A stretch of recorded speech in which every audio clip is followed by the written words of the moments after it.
Y empezamos a grabar. Muy buenas tardes a todos y todas. Les damos una cordial bienvenida al segundo ciclo de conferencias sobre narrativas democráticas. Este ciclo de conferencias es una iniciativa del proyecto de investigación y cuenta con el respaldo de la Coordinación de Investigación de la Facultad de Filosofía y Letras de la Universidad Nacional Autónoma de México. Cada conferencia será transmitida en vivo a través de nuestra página de Facebook, Democracia 2123. Les invitamos a compartir sus preguntas y comentarios directamente en la sección de comentarios de la transmisión. Nuestro objetivo es fomentar un espacio de diálogo abierto, reflexivo y participativo. Hoy tenemos el gusto de presentar el conversatorio titulado Hospitalidad y Violencia, la hostilidad hacia el otro en tiempos de crisis política, y nos acompaña el maestro Fernando Sosa para guiar la conversación. El maestro Fernando Sosa es licenciado en Filosofía por la Universidad Intercontinental y maestro en Filosofía por la Benemérita Universidad Autónoma de Puebla. Sus temas de interés e investigación se centran en la ética, la bioética, la política y la fenomenología, especialmente en el pensamiento de Manuel Levinas, desde el cual ha trabajado el problema del mal y la responsabilidad ética frente al otro. Ha colaborado como docente en distintos niveles educativos y en proyectos orientados a la formación ética y humanista, así como guía histórico en el Museo de Memoria y Tolerancia, promoviendo la reflexión sobre la dignidad humana y la memoria histórica. Actualmente es profesor de la Universidad Intercontinental en el área de formación humana y docente de la Universidad Virtual del Estado de Guanajuato. Además, es miembro de la Asociación Mexicana de Filosofía. Sin más preámbulo, les damos la palabra al maestro Fernando Sosa. Muchas gracias por la invitación a este conversatorio. Y bueno, sin más, vamos a dar inicio a esta presentación que me parece hoy es importante siempre retornar desde la posibilidad de las ideas filosóficas para pensar cuestiones que hoy en día pues, nos están atravesando y nos están invitando a cuestionarnos sobre las problemáticas que enfrenta el mundo, que enfrentamos como sociedad, como seres humanos. Y hoy yo creo que no estamos muy alejados y tenemos a la vista una creciente ola de violencia, hostilidad, que se dirige directamente, sobre todo, a los sectores más vulnerables.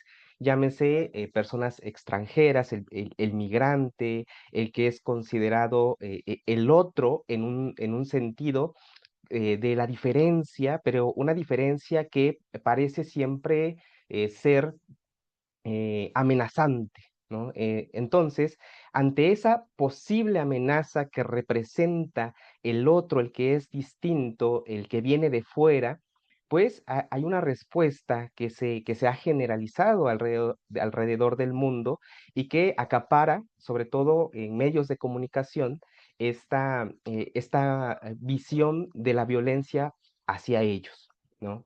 Entonces, yo creo que hoy más que nunca, ante crisis políticas que estamos observando a nuestro alrededor, a nivel nacional, pero a nivel mundial también, es importante reflexionar sobre esa hostilidad que se da en medio de esa crisis frente a aquellos que son considerados los otros o aquellos que son considerados también dentro de una narrativa política el enemigo. Muy bien. Entonces, por eso he titulado esta ponencia, bueno, esta reflexión para compartir con ustedes, llamada La hostilidad hacia el otro en tiempos de crisis política. Miedo, sacrificio y hospitalidad. Una lectura desde Paul Virilio, René Girard y Emmanuel Levinas. Entonces, quiero compartir esta reflexión en tres momentos clave. La primera de ellas abordaremos cómo el miedo natural en el ser humano, pero también administrado políticamente, se convierte en un dispositivo de control y en una base de hostilidad hacia el otro. Esto a partir del pensamiento de Paul Virilio, filósofo francés em, que en su obra llamada La administración del miedo nos invita a pensar en esta instancia de cómo el miedo se ha convertido en una herramienta también de control político. En un segundo momento, bueno, vamos a adentrarnos un poco en el pensamiento de el filósofo y antropólogo René Girard sobre la cuestión del acto violento y sacrificial hacia el otro, hacia el diferente, hacia el distinto, como un mecanismo de estabilidad social desarrollado, y bueno, esto lo desarrolla en su obra El Chivo Expiatorio. Y por último, en un tercer momento, bueno, vamos a tratar de pensar en la posibilidad de un giro ético y utópico dentro de ciertos parámetros que observaremos desde Manuel Levinas. Yo creo que el filósofo que en el siglo XX y todavía el día de hoy sigue siendo referencia para pensar la alteridad, para pensar la ética frente al otro, frente al diferente. En Emanuel Levinas vamos a observar cómo desde la hospitalidad y la responsabilidad por el otro se presentan como una respuesta firme frente a la violencia y la clausura que ejerce el miedo frente a los demás. ¿Ok? Entonces vamos a ir recorriendo como brevemente estos tres momentos para poder adentrarnos y comprender un poco las estructuras, las formas ocultas que no las tenemos a la vista, pero que operan detrás de este rechazo, de esta violencia, de este negar la posibilidad de la entrada del otro a nuestro territorio, a nuestras fronteras, a partir del miedo y a partir también de ese miedo que genera violencia a ese distinto. Entonces, en el primer punto, el primer momento, vamos a analizar el miedo como un dispositivo político en Paul Virilio. La hostilidad hacia el otro no surge siempre como una respuesta a una amenaza directa pronunciada desde la alteridad. Es decir, no es que a veces la hostilidad o la violencia sea como una respuesta inmediata frente a una amenaza directa o a un golpe directo también, sino que a veces la violencia o la hostilidad frente al otro nace también del miedo, de algo que está previo incluso a la posibilidad de una amenaza o a la posibilidad de un golpe, sino basándose en inclusive en una creencia, ¿ok? En la creencia de que el otro puede atacarme sin que me haya atacado, ¿no? Entonces, hay como una fundación previa en el miedo que nos puede llevar a ser hostiles con los demás antes de que haya inclusive una amenaza directa. Su origen, bueno, el origen del miedo, si podemos hacer como un rastreo así muy superficial, bueno, viene como de un instinto de supervivencia, de una reacción primaria ante lo desconocido o lo incierto. Pero en política, el miedo, y esto es lo que Paul Virilio va a subrayar y que va a profundizar, ha funcionado como un mecanismo de conservación del poder. En un momento, no, Virilio, en este libro de la administración del miedo, nos dice que hubo un momento, una etapa en la que se trató de alejarnos a los seres humanos de esa sensación o de esa emoción que es el miedo, poniendo por delante la razón. Entonces, dejar de tener miedo hasta cierto punto reflejaba esta apuesta por el hombre racional, por el hombre totalmente mediado por su razón frente al mundo, que le permitía conocer, descubrir la realidad frente a él. Por lo tanto, dejar atrás el miedo era como crecer, madurar, dar un paso hacia la adultez.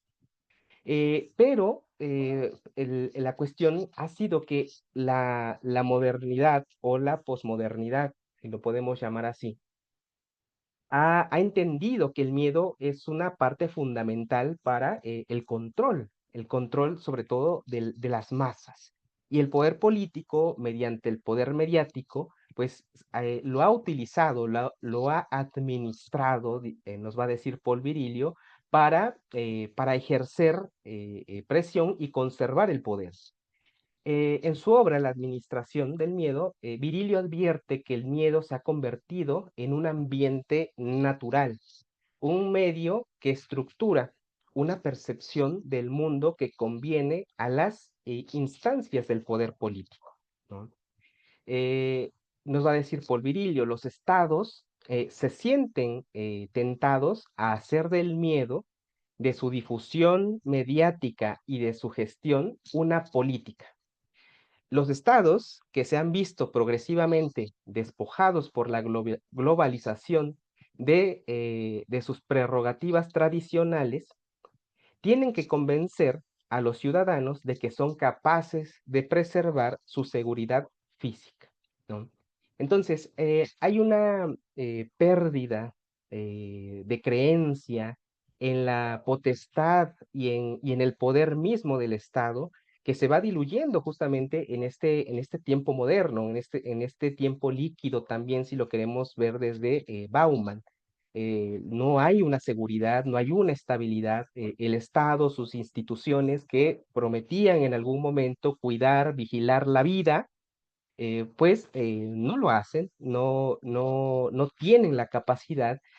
Sin embargo, hay que mantener a flote esa empresa, hay que mantener a flote ese estado y el miedo ha funcionado como una forma de cerrar filas del pueblo, de los ciudadanos, frente a lo que desde la narrativa del Estado construye como posibles enemigos que atentan contra lo que el Estado no está respondiendo.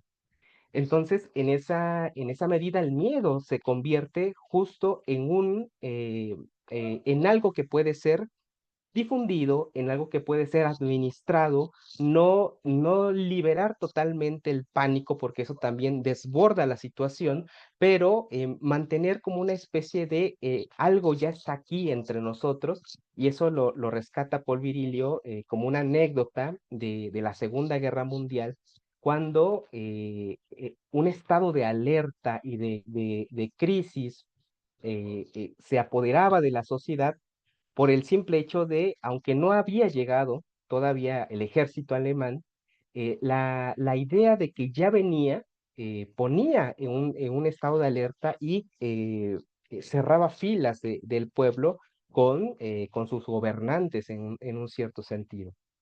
Entonces, el miedo se convierte en esa línea, en un objeto de uso frente a la posibilidad de la pérdida que tiene el Estado del poder.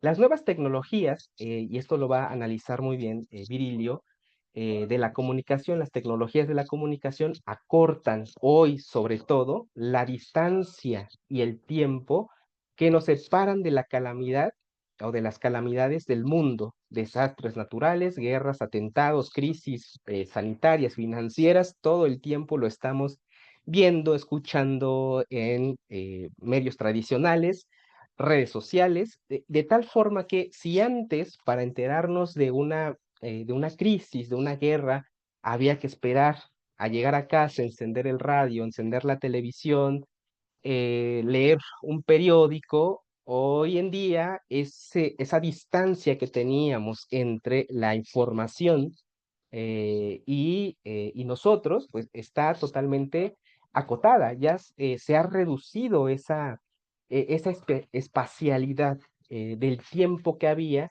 entre lo que nos enterábamos y lo que podíamos reaccionar frente a esas noticias. Hoy reaccionamos de manera inmediata y en tiempo real.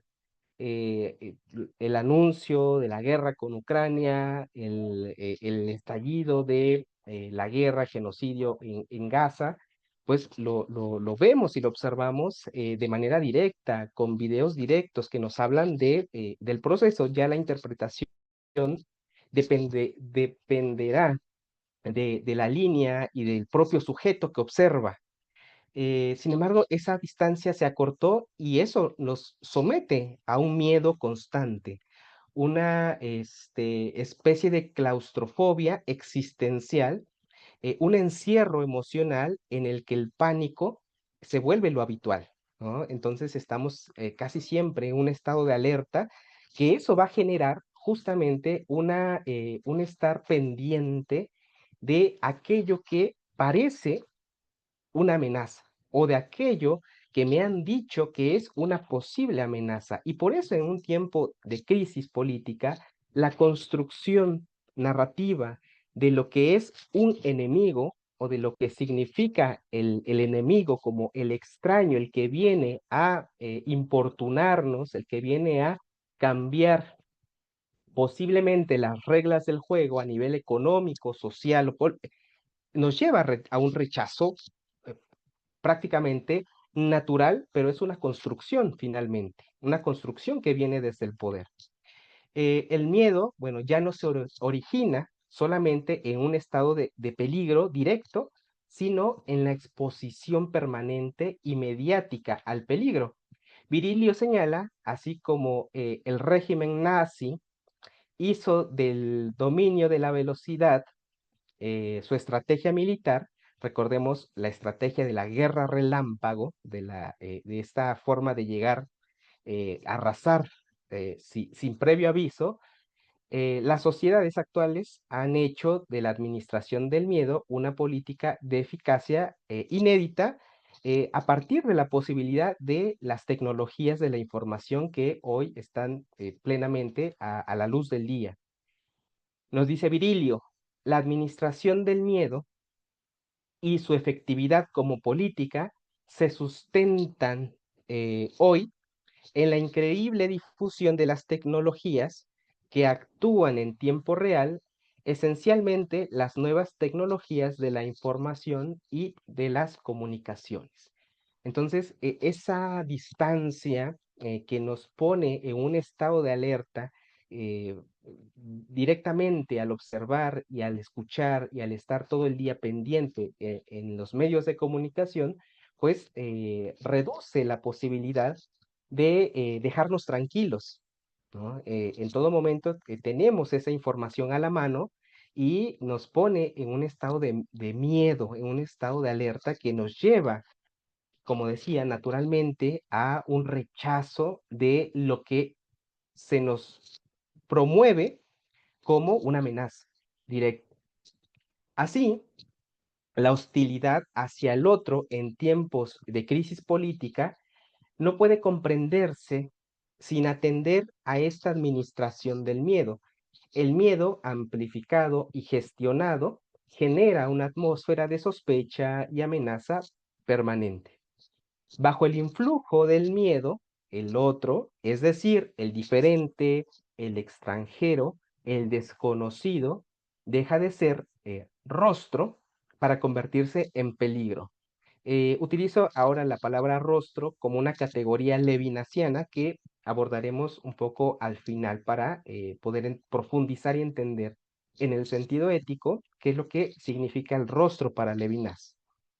La violencia y la hostilidad, más que excepciones, se vuelven una respuesta socialmente legitimadas frente a la alteridad, ¿no? Entonces hay un permiso que se otorga del pueblo, de la sociedad, de los ciudadanos, al Estado para frenar aquella amenaza, bueno, que el Estado nos ha dicho representa el peligro dentro de nuestro espacio, esa amenaza que se avecina, que viene, y hoy, bueno, pues lo tenemos a la vista, ¿no? Tenemos el discurso de odio a los migrantes en Estados Unidos, pero bueno, también en España, en Italia, en tantos lugares que nos avecina justamente esto, ¿no? En un momento de crisis, bueno, la narrativa de la construcción del otro que viene de fuera como un peligro,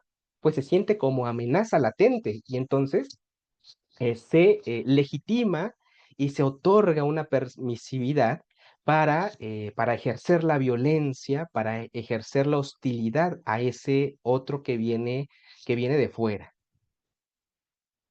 Ahí donde el miedo es política, la hospitalidad, entonces vamos a entender, se torna casi imposible. Esto, bueno, lo dejamos en el sentido de que Virilio nos aporta esta reflexión que nos ayuda a profundizar un poco el porqué de la hostilidad hacia el que viene de fuera, hacia el otro. Y en esa misma línea vamos a retomar el pensamiento de René Girard, antropólogo, filósofo, que ha pensado durante mucho tiempo la cuestión de la violencia y el sacrificio de aquellos que son considerados diferentes como un mecanismo para apaciguar esa misma violencia. Eh, el miedo y la violencia, el chivo expiatorio como fundamento político. Esto Girard lo establece en su obra El chivo expiatorio. Si la hostilidad se ha alimentado del miedo, como lo vimos con Virilio, su forma más organizada, más funcional y más antigua se encuentra en lo que René Girard denominó el mecanismo del chivo expiatorio. Girard observa que toda comunidad humana, y lo hace desde su visión como antropólogo, en momentos de crisis, ya sea económica, sanitaria, moral o política, busca restablecer el orden mediante un acto de violencia colectiva. Y esto, por ejemplo, lo observa ya en las culturas antiguas, en los ritos de sacrificio, en los ritos de sacrificio, donde en un estado colectivo de éxtasis, de música, de danza, inclusive todo un performance que se realizaba alrededor de lo que, de un sacrificio a cualquier deidad, acumulaba, concentraba como la euforia violenta de la comunidad, del pueblo, que terminaba por desfogarse y concentrarse en una sola víctima. Esto permitía para Girard, que es lo que observa, que la violencia generalizada que el ser humano podría ejercer directamente de todos contra todos, se concentraba en una sola víctima. Entonces, ya no es la violencia dirigida hacia todos, sino la violencia canalizada hacia un solo chivo expiatorio, hacia una sola víctima. Y eso, a través de toda la ritualidad que se generaba para el sacrificio de esa víctima, que como pretexto tenía el sacrificio a la deidad desde la visión de Girard, terminaba por desfogar toda esa violencia colectiva en ese solo sujeto, en ese individuo. Por lo que después del sacrificio, la violencia colectiva disminuía y nuevamente un periodo de paz, de estabilidad, se volvía a generar entre la comunidad, ¿no? Entonces, esto es lo que Girard observa en las culturas y que todavía hoy, por ejemplo, para Girard, actos públicos de violencia colectiva siguen reflejando este mecanismo de sacrificio del chivo expiatorio para apaciguar esa violencia que tenemos como sociedad. Por ejemplo, lo observa desde prácticas como la tauromaquia, lo observa, por ejemplo, en dinámicas sociales hoy ya que tratamos de erradicar, pero lo que es el bullying, por ejemplo, responde a ese mecanismo de la violencia generalizada dirigida a un solo, a un solo individuo, a una sola víctima, pero ahí está ese mecanismo en la cultura, en la sociedad, que nos habla de como de una especie de necesidad colectiva de dirigir esa violencia hacia alguien distinto, lo que llamará el chivo expiatorio. Esa violencia no surge del mal individual, sino de la necesidad de canalizar la agresión acumulada el pánico compartido y la desconfianza generalizada. El chivo expiatorio aparece entonces como víctima sustitutiva, sobre la cual se proyectan todas o todos los males y todas las culpas y todos los miedos, ¿no? Entonces, eh, hay un mecanismo detrás de esa hostilidad y esa violencia que funciona, porque en el fondo, después del el miedo que ha sido generalizado, que ha sido difundido y administrado, pues viene como esa búsqueda de canalizar esa agresión o esa respuesta que nace del miedo hacia aquel que ha sido construido como el enemigo o como en este caso el chivo expiatorio, en el cual pues la gente está atenta de que se le castigue, se le reprima o se le expulse en cierto sentido, como en el caso, por ejemplo, del migrante, ¿no? Que hay ante los ojos de algunos, pues hay una especie inclusive de regocijo, ¿no? De ver cómo la patrulla expulsa, detiene a aquellos que se les ha construido como la categoría de enemigo. Girard explica que esta figura cumple una función estructural. La víctima no es elegida por ser culpable, sino por ser visible y sobre todo vulnerable. Es decir, que no se puede defender. Sin embargo, sobre de ella se construye una narrativa de culpabilidad sin serlo, ¿ok? Se le construye esa narrativa o esa categoría de culpables sin serlo. En el fondo, la víctima, dice Girard, para que funcionara toda la ritualidad del sacrificio, en el fondo la víctima tenía que ser inocente. Su diferencia étnica, en este caso aquello que lo distingue y que podemos observar en los patrones que hoy vemos hacia quién se dirige la violencia, es a partir de la diferencia étnica, religiosa, sexual o ideológica. Estas diferencias la hace apta para concentrar la hostilidad del grupo. Nos dice Girard, las víctimas son elegidas no por sus crímenes, sino por los signos que las distinguen, por su diferencia. Es esta diferencia la que las designa para recibir sobre sí el peso de la violencia colectiva, ¿no? Esto nos lo dice Girard en El chivo expiatorio. Una vez expulsado o eliminado el culpable simbólico, la comunidad recupera una efímera sensación de paz y de cohesión. La violencia, en ese sentido, funciona como un ritual de estabilización, ¿no?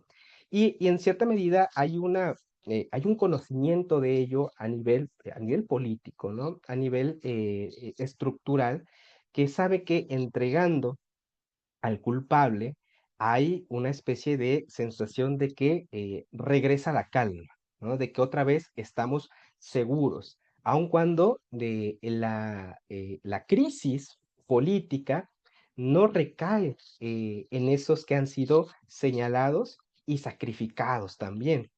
Con esto Girard, bueno, trata de demostrar que este mecanismo ha acompañado a la humanidad desde los orígenes, en los mitos, las religiones y los sistemas políticos. El sacrificio del otro, del inocente, permite al grupo recomponer su identidad. De este modo, la hostilidad se transforma en un dispositivo político que mantiene la cohesión a través del sacrificio de la alteridad, ¿no?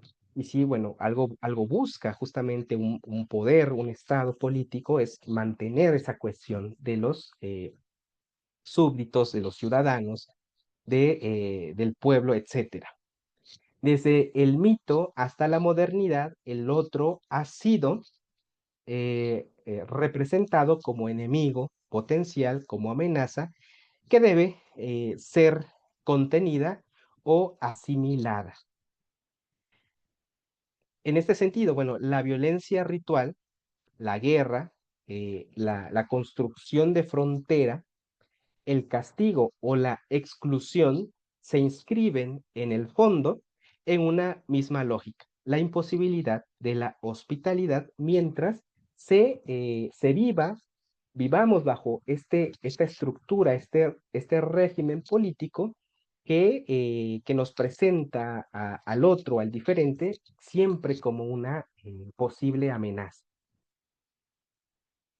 En un tercer punto y en un tercer momento, para dar un giro a eh, a esta secuencia de la hostilidad que se instauran en la idea del miedo y su administración política, y la ritualidad violenta que nace hacia o se dirige hacia una víctima que es construida por una instancia de poder. eh, Veremos ahora un giro ético que trate de contrarrestar o que nos haga observar y mirar al otro, al diferente, al extranjero, desde una mirada distinta. Por eso este tercer punto se llama hostilidad y hospitalidad, la exigencia de apertura al otro en el pensamiento de Manuel Levinas. Y ya lo había yo anunciado al principio, que si hay un pensador que ha trabajado, reflexionado sobre la alteridad, sobre el otro y la ética frente a ese otro, ha sido Levinas, ¿ok? Recordemos un poco, Levinas, filósofo, siglo XX, vive en carne propia la guerra, judío, vive la guerra, campo de concentración, la mayoría de su familia pierde la vida en las cámaras de gas y a partir de ello nos hace pensar que la exigencia de su pensamiento y de su planteamiento ético es una respuesta extrema a el olvido y la violencia ejercida hacia aquel que es diferente. Porque mientras la lógica del mundo ha llevado al exterminio de aquellos que son distintos, Levinas apuesta por entregarse en una especie de acogida radical al otro, a ese que es diferente, a ese que ha sido expulsado y que ha sido exterminado y que ha sido excluido. No hay que seguirlo excluyendo, sino acogerlo con una especie de hospitalidad y responsabilidad que nos haga responder ante él incluso antes que yo mismo. La hostilidad nace allí donde el otro es percibido como amenaza para mi identidad, para mis intereses, para mi seguridad, que es lo que vimos justo con Virilio y parte con René Girard, donde la diferencia se traduce en peligro. El rostro del otro, que podría ser encuentro, revelación o diálogo, se transforma en algo que debe ser neutralizado o eliminado. En ese gesto de reducir, eliminar, neutralizar al otro, para Emmanuel Levinas se consuma lo que él denomina la totalización, que sería como el intento de reducir la alteridad, es decir, de reducir al otro a lo mismo, de absorber al otro dentro de las categorías de mi comprensión o de mi poder. Esto lo va a manifestar Emmanuel Levinas en su obra Totalidad e Infinito, que es su obra como máxima. Pero lo que quiere decir Levinas es que si ha habido un problema en Occidente, es que la ontología occidental ha sido primeramente una ontología que nace de la razón y que le da prioridad a la razón y lo que la razón únicamente puede conocer. Es decir, la razón conceptualiza, categoriza la realidad, pero aquello que no puede categorizar o que no puede asimilar dentro de sus categorías o de sus conceptos, entonces, si no se puede categorizar, se le puede colonizar para someterlo, para adentrarlo a esas categorías, y si no se puede, eh, colonizarlo y adecuarlo a las categorías, entonces o se le expulsa o se le extermina. Y ese ha sido el gran problema de la violencia en Occidente, dice Levinas, porque si, no se per, si un pueblo no permite ser colonizado, entonces pues está permitido en cierta instancia, desde que la razón no puede categorizarlos, no puede asumirlos, entonces, pues puede borrarlos, puede exterminarlos. Y ese ha sido el gran problema en Occidente y lo que ha puesto la violencia a la diferencia, aquel que es distinto. Entonces, por eso se permite y podemos ver de manera generalizada esa violencia también hacia el otro. En cambio, la hospitalidad para Levinas es un movimiento inverso. Allí donde hay hostilidad, se cierra, allí donde la hostilidad se cierra, perdón, la hospitalidad se abre. Es totalmente lo contrario. En vez de cerrar, es una acción y una actitud de apertura, pero una actitud de apertura que tiene que ver con la idea de dejar que el otro que es diferente me enseñe algo que yo no tengo, algo que yo no soy, algo que yo no conozco, porque el otro en su diferencia radical, va a decir Levinas, tiene algo distinto que yo no tengo. Y eso algo distinto, el otro me lo puede enseñar, ¿no? Sin embargo, desde el miedo, desde la amenaza, desde la propia violencia, pues estamos cerrados a esa apertura hacia el otro.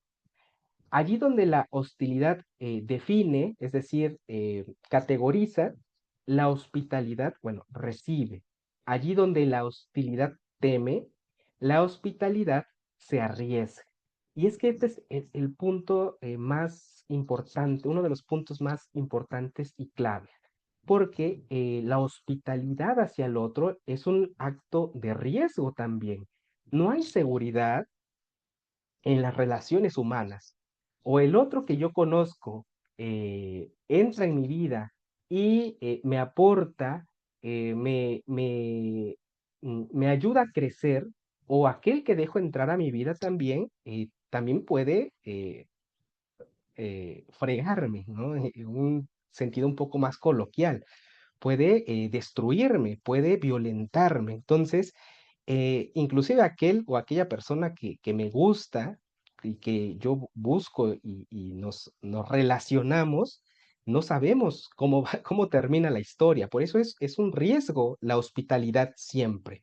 Es un riesgo en donde se juega una tensión entre la hospitalidad y la hostilidad. Por eso, para Derrida, por ejemplo, ambas palabras comparten una tensión que ya nace desde la propia raíz, que es gosti, que es del indoeuropeo, y que significa extranjero, pero que dependiendo en cómo se percibe al otro, se deriva en hospes, que es huésped, o puede derivar en hostis, que es el hostil. Entonces, de una misma raíz, que es este host, puede ser o huésped o puede ser el hostil, pero ese es un riesgo que Levinas dice hay que asumir, porque no podemos vivir toda la vida cerrados frente al otro, ¿no? Tenemos esa responsabilidad de abrirnos al diferente. Por eso en tiempos de miedo, como nos señaló Virilio, la hospitalidad resulta cada vez más imposible. Frente a la lógica sacrificial descrita por Girard, Emmanuel Levinas propone un giro ético radical, desplazar el centro del pensamiento occidental que está fundado en la razón, lo que había mencionado, en la identidad y la totalidad, hacia el rostro del otro. Mientras en Occidente se piensa conocer, dice Levinas, la realidad en su totalidad, el rostro del otro, la mirada del diferente, me abre un espacio que no es categorizable, que es infinito, va a decir Levinas. Y ese rostro infinito que no me deja categorizarlo, me demuestra también una vulnerabilidad plenamente infinita también, de la cual me debe llevar a serme consciente de una responsabilidad infinita frente a ese rostro, ¿no? Entonces, el rostro, bueno, del otro, no es solamente una imagen física ni una categoría psicológica, es la expresión misma de la vulnerabilidad. En él se revela, nos va a decir Levinas, la desnudez, la fragilidad, la exposición del otro a mi poder. Y en esa exposición se impone una llamada, no matarás. Para Levinas, el rostro del otro me refleja de manera inmediata y yo decido si le hago caso o no, dice Levinas, me refleja un mandamiento. ¿Qué es el mandamiento? No matarás. Y ese es el mandamiento al que estamos tratados, dice Levinas. No es algo que yo decida por mi propia voluntad no ejercer. Es un mandato que viene de fuera y que viene dictado por el rostro del otro. No viene de una ley divina, viene del rostro del otro que me dice en cuanto estoy frente a él y me revela su vulnerabilidad, no matarás, ¿no? En este sentido, la hospitalidad que Levinas propone no es una política de acogida institucional, sino una apertura originaria del sujeto. Y ya para irme a lo último, últimas anotaciones, para Levinas, bueno, allí donde el rostro del otro es reconocido, no como amenaza, sino como mandato, puede surgir una política de la justicia y no del miedo. Pensar la hospitalidad en tiempos de crisis política implica resistir a la tentación de la clausura y del sacrificio, abrir un espacio donde la vulnerabilidad del otro no sea causa de expulsión, sino motivo de compromiso. Frente a la administración del miedo, Levinas nos invita a una administración del cuidado, frente a la política de la hostilidad, a una ética de la proximidad. Quizá el desafío contemporáneo sea precisamente este, nos va a decir Levinas, reaprender a mirar el rostro del otro sin miedo, reconocer que nuestra humanidad depende de la preservación del otro y entre todos nosotros, ¿no? Entonces, ahí, ahí podemos decir que radica el giro ético que Levinas trata de demostrarnos, ¿no? Porque finalmente, pues, vemos y damos cuenta que esto exige realmente un compromiso que hoy todavía es muy complicado asimilar y absorber y llevarlo a la práctica. Finalmente, solo así en el rostro, en la vulnerabilidad, en la hospitalidad infinita, se hace posible pensar una utopía que no huya del mundo, sino que verdaderamente lo pueda humanizar, ¿no? Y abrirnos a la experiencia del distinto. Pues con eso termino esta reflexión, esta breve presentación, y pues adelante. Si hay alguna pregunta, alguna cuestión para poder mirarla.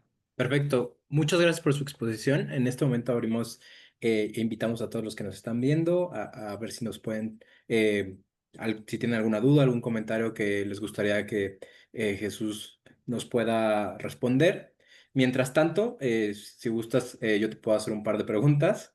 Y en principio, pues me parece muy interesante cómo traza todo este recorrido que va del miedo como dispositivo político primero, después como un sacrificio y finalmente llegamos a una hospitalidad ética en Levinas. En ese sentido, pues quisiera retomar lo que usted dijo al inicio, ¿no? Que la hospitalidad hacia el otro no nace siempre de una amenaza concreta, sino de una condición más profunda, el miedo, y que los estados han aprendido a administrarlo como un ambiente natural.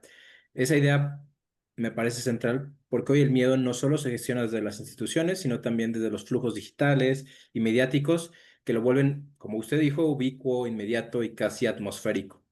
En ese sentido, me gustaría preguntarle, ¿qué distingue, a su juicio, el miedo contemporáneo ya sea administrado por las tecnologías de comunicación, etcétera, del miedo político clásico que describía Virilio. Se trata de una nueva forma de poder o una intensificación de la misma lógica de control. Eh, eh, Gracias por la cuestión, pero creo que es una apropiación de las instancias contemporáneas, bueno, de las instancias que ya existían, ¿no? Lo que Virilio señala es que el auge, el surgimiento de la técnica, de la tecnología, de los medios de comunicación masivos y que no sé si bueno, si alcanza a observar hoy todavía ya esta proliferación de las redes sociales, TikTok, etcétera, eh, pero es una apropiación que sirve al mismo cometido, ¿no? Entonces, no es que sea algo distinto, algo diferente, porque en la práctica, pues sabemos que los dueños de las redes sociales, al menos, pues tienen un interés más allá de la recreación, ¿no? Tiene un interés más allá de la recreación que se instala también en las líneas discursivas políticas, ¿no? De su propia, de la propia corriente que ellos sigan, ¿no? No olvidemos lo que supuso la compra de Twitter por Elon Musk en un momento, pero que para finalmente ser una herramienta también de uso político, ¿no? Desde la cual, bueno, se administra también esta difusión del miedo en una sola línea, ¿no? Que es a la que más se le da como proyección, que es la que más se le da exposición mediática en estas nuevas redes sociales. No sé si más o menos por ahí iba la respuesta.